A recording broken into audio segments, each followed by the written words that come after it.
The dispute between Prime Minister Lee Hsien Loong and his two siblings over their father's property on Oxley Road has been a hot talking point in Singapore. But it has also raised a few questions over a person's last will and testament. What makes a will watertight?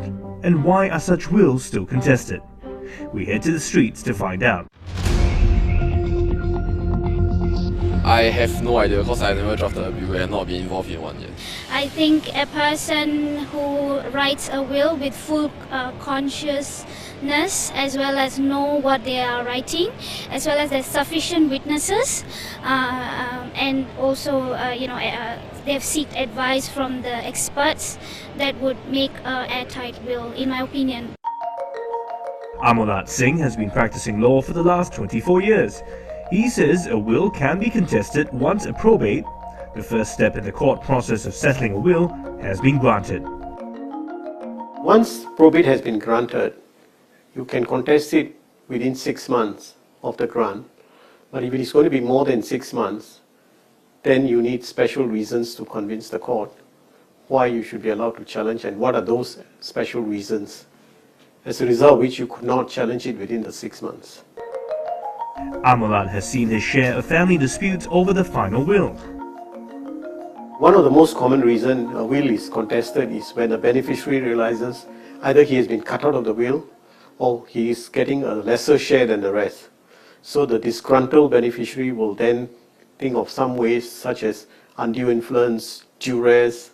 He may also challenge on the basis that the person making the will at that time was not of sound mind. And that is why when we make wills for people who are hospitalized or unfortunately patients who are terminally ill, we always make sure that one of the witnesses is a doctor.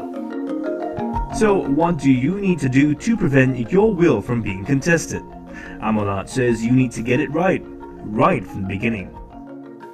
A person would have to make sure that the witnesses he's putting forward can stand up and confirm that he was of sound mind and that he did what he did with his own free will and mind.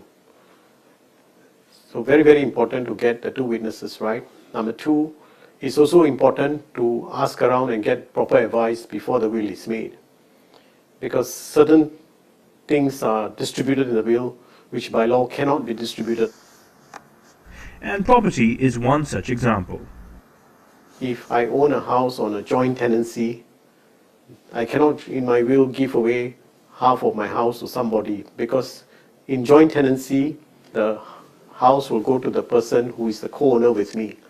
So in cases like this, we always advise clients to first change that joint tenancy into a tenancy in common so that you have something to give away. So before you start making your will, here are some things you need to consider. It's important for the person to then understand their own situation, to understand the family members, the people that will expect an inheritance, the people that might be dependent on the person making the will, and then to understand the kind of assets that are involved, because different assets will be dealt with in different manner. And then there are the terms you need to know. The residuary estate, and this is the balance of the estate that you do not give away specifically to anyone, but the aggregate of what is left is then distributed according to the persons you name as the residuary beneficiaries. Testamentary trusts. This is where a person might feel that certain assets will have to be held back from the beneficiaries for certain periods of time, largely because the beneficiary might be young and vulnerable, and the giving of the property to them ultimately is only to be given when they are of a more mature age.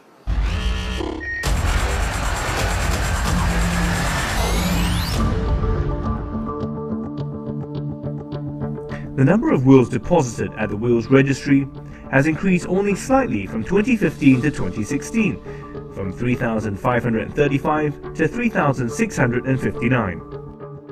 But this figure doesn't represent the total number of people making wills in Singapore. as depositing wills with the wills registry is strictly voluntary.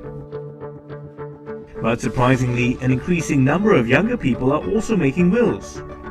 Rockwills has seen the number of its clients between the age of 21 and 30 increase, dispelling the notion that making a will is only for the rich or the elderly.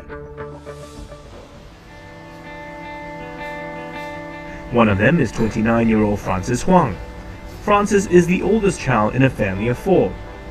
And when her parent was declared bankrupt recently, she wanted to make sure that in the unlikely event of her death, what little she had would not be lost to creditors. At this age, most of us would say that we don't have much to will. What we don't consider is the insurance payout that can be quite a significant amount, especially for people like me. So we don't want this significant amount of insurance payout to actually not reach the family member that we want to take care of, but go to the creditors because they are an undischarged bankrupt. Frances is also encouraging her friends to consider making their wills early. Most of them will say, I don't have much to will, or I'm too young to think about it right now. Just tell my friends that you never know. You never know how your current situation changes, and by the time it changes, you may not even have the opportunity to go and draft a will.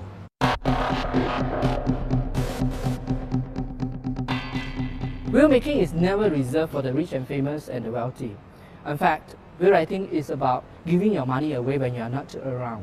It is not about the amount of assets that you have, but rather what do you want to do with whatever you have. Some say a will must be written by a lawyer in order to be valid in Singapore. Well, not exactly. Law Society says if you are above 21 years old, if you have a sound mind, you can make your own will and change it anytime during your lifetime without consulting any lawyer. Parents who verbally promise something, it is not valid in Singapore. A will must be in writing and in black and white. Talking to your family members about the key decisions in your life is critical, be it against radicalism or preventing an inheritance dispute. And when in doubt, you should always seek the help of a professional. Ultimately, we all want to ensure the happiness and future of our loved ones.